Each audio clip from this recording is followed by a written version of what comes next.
ఎంతమంది పని చేసేవాళ్ళు అంటే ఎప్పుడు ఆయన చుట్టూ ఒక 100 మంది పని వాళ్ళు ఉండేవాళ్ళు. ఒక 100 మంది పని వాళ్ళు ఉంటే ఆ 100 మంది ఆయన ఏ మాట చెబితే ఆ పని ప్రకారంగా వాళ్ళు చేసేవాళ్ళు. అలాంటి వ్యక్తి ఎక్కడ కూడా గర్వాన్ని చూపించలేదు. ఈరోజు మనం చూడండి, కొంచెం దేవుడు మనకు సమకూరిస్తే ఆటోమేటిక్గా మనలోనికి ఏమొస్తుందంటే ఒక రకమైనటువంటి గర్వం అనేది వస్తూ ఉంటుంది, ఒక రకమైనటువంటి ప్రౌఢు మనం చూపిస్తూ ఉంటాం. కానీ దేవుని యొక్క వాక్యంలో వ్రాయబడినటువంటి ఈ కొర్నేలి అనేటువంటి భక్తిపరుడు శతాధిపతి అయి ఉండి కూడా, అంటే 100 మందికి అధిపతి అయి ఉండి కూడా ఎక్కడ గర్వం అనేటువంటి లక్షణము అతనిలో చూపించలేదు. అంటే అతని గురించి ఏం చెప్తున్నాడు దేవుడు అంటే, అతడు కొర్నేలు అను భక్తిపరుడు కైసరయ్యలో ఉండెను. ఎవరంటే ఇతడు భక్తిపరుడు. చాలా మంది భూమి మీద భక్తులు అని చెప్పుకుంటుంటారు, కానీ వారిలో లేనిది ఏంటంటే భక్తి లేదు. భయము భక్తి ఎప్పుడైతే ఉండదో మనము దేవుని మాటను మరి గౌరవించలేము. దేవుణ్ణి మనం ప్రార్థన చేసినప్పుడు మన యొక్క అవసరత దేవుని దగ్గరకు చేరదు.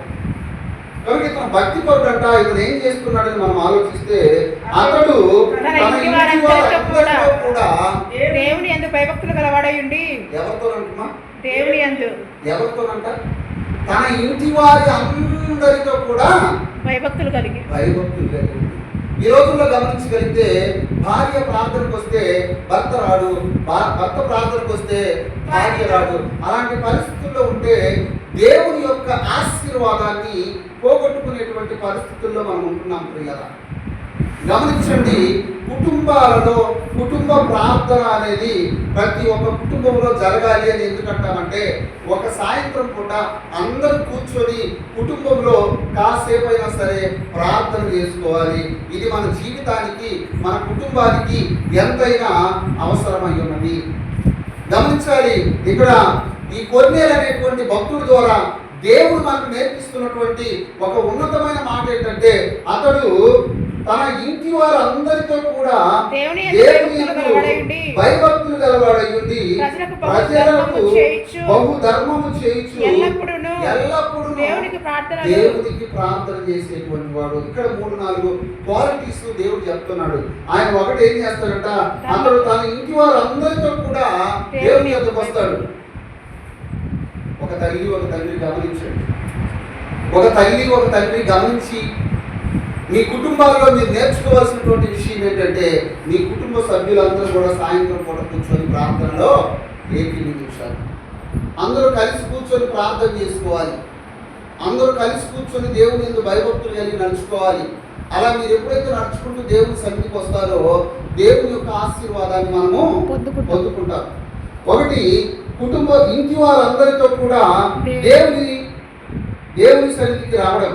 రెండోది, దేవుని యందు భయభక్తులు కలిగి గలవాడై ఉండి ప్రజలకు బహుధర్మము చేస్తూ ఉండేవాడు.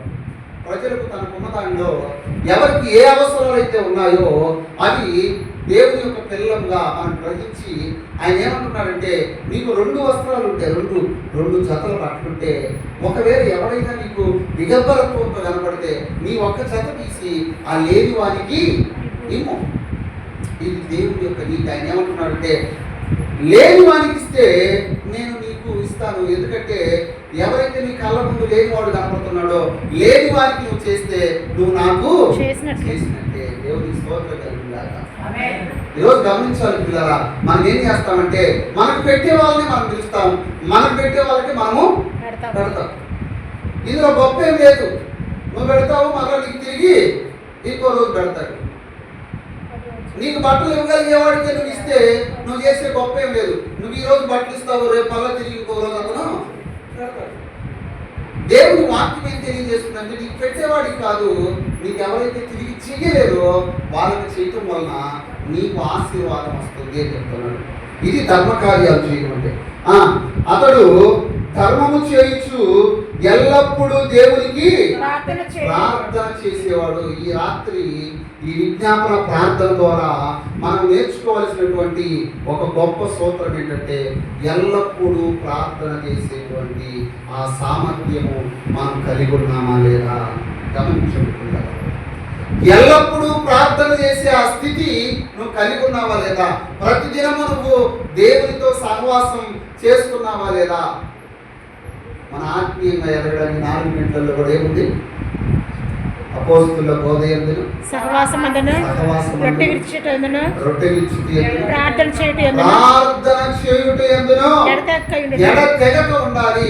ఈ యొక్క కొర్నేలి అనేటువంటి నీతిమంతుడు, ఈ కొర్నేలి అనేటువంటి భక్తిపరుడు ఏం చేస్తున్నాడు అని మనం ఆలోచిస్తే, ఇతను ప్రతి దినము కూడా ప్రార్థన చేసేవాడు. ఎలా చేస్తున్నాడు చూడండి.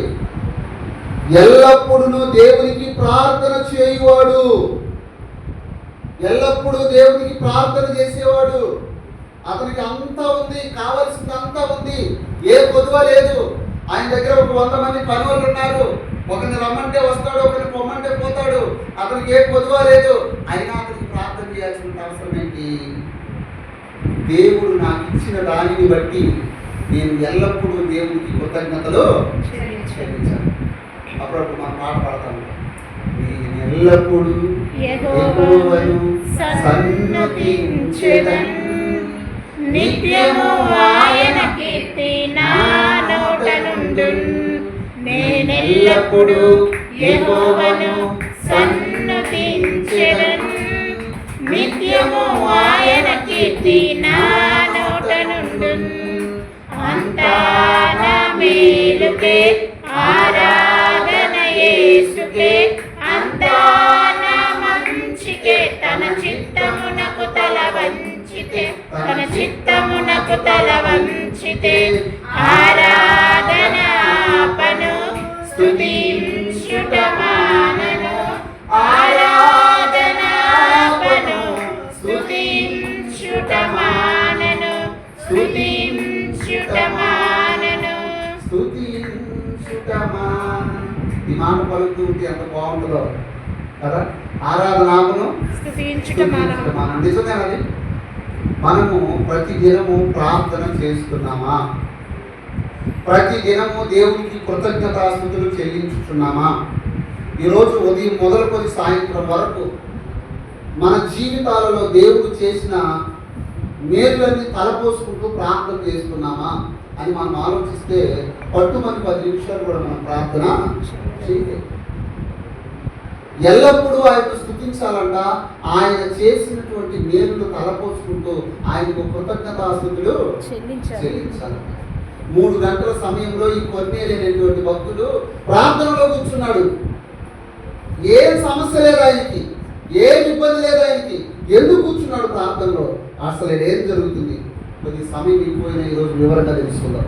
చూడండి, పగలు ఇంచుమించు 3 గంటల వేళ దేవుని దూత అతని యొద్దకు వచ్చి కొర్నేలి అని పిలుస్తుంది. ఎవరు?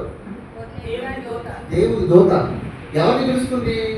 కొర్నేలి పిలుస్తుంది. కొర్నేలేమో ఒకటే ప్రార్థన, ఒకటే ప్రార్థన. దేని గురించో ప్రార్థన, ఎందు నిమిత్తమో ప్రార్థన. ఆయన ఎక్కువ ప్రార్థనలో ఉన్నాడు. ఆయన దగ్గరికి వచ్చి దేవదూత కొర్నేలి అని పిలిచెను. అని పిలుచుట దర్శనమందు తేటగా అతనికి కనబడెను. అతడు దూత వైపు తేరి చూచి భయపడి ప్రభువా ఏమని అడిగెను.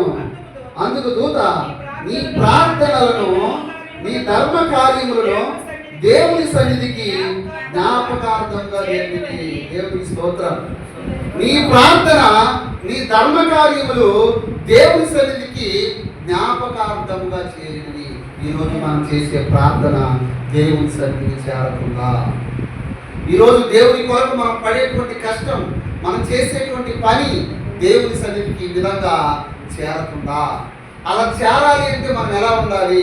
నీ నీతి క్రియలు, నువ్వు నీతిమంతుడిగా, నీతిమంతురాలిగా, దేవుని యందు భయభక్తులు కలిగిన వానిగా, దేవుని యందు భయభక్తులు కలిగిన దానివిగా నువ్వు ఉంటే, ఒక కొన్నేళ్ళు చేసిన ప్రార్థన ఎలాగైతే దేవుని సన్నిధికి జ్ఞాపకార్థంగా చేరిందో, అలాగే మనం చేసే ప్రార్థన కూడా దేవుని సన్నిధికి జ్ఞాపకార్థంగా చేరింది. కొన్నేళ్ళు చేసిన ప్రార్థన ఎందుకు వెళ్ళింది ఆయన సన్నిధి కంటే? ఆయన నీతిమంతుడు, ఆయన దేవుని యందు భయభక్తులు కలిగిన వాడు. ఆయన ఇంటి వారందరినీ కూడా, ఇంటి వారందరి నడతలు బాగుగా కనిపెట్టాలి. ఆ పెద్దోడు వెళ్ళిపోయాడు, పెద్దోడు వెళ్ళిపోతే ఏం లేదు, సాయంత్రానికి తిరిగి వస్తాడు. చిన్నోడు వెళ్ళిపోయాడు, చిన్నోడు వెళ్ళిపోతే సాయంత్రానికి తిరిగి వస్తాడు, ఇలాంటివి కాదు. వారి నడతను బాగుగా కనిపెట్టాలి.